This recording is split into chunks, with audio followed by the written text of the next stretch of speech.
Welcome to Sweet Life Beat Life. We hope this video helps. You begin by cutting power at the breaker and verifying the ceiling lamp is dead with a non-contact tester. This prevents shocks and lets you work calmly. Once done, position a sturdy ladder beneath the fixture, spread a drop cloth, and set a small container for screws. Make sure you have the correct screwdriver and optionally needle nose pliers. You're starting right away. Power off, test, and organize parts so nothing falls or gets misplaced as you loosen the cover. With the cover off, support the fixture with one hand and remove mounting screws with the other. You don't want it dropping. Once the bracket is loose, inspect and photograph every wire connection.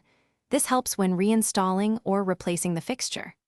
Then, loosen the terminal screws or untwist the wire nuts and separate the live, neutral, and ground conductors. Make sure you label or keep wires grouped together so you know which connects to which. This step prevents wiring mistakes. You'll now unfasten the mounting bracket and carefully lower the fixture assembly out of the ceiling. Keep a hand on it until completely free. Once removed, recap any exposed conductors with proper wire nuts or reconnect per code if replacing, and tuck everything neatly into the junction box. Secure the new or empty cover plate before restoring power at the breaker.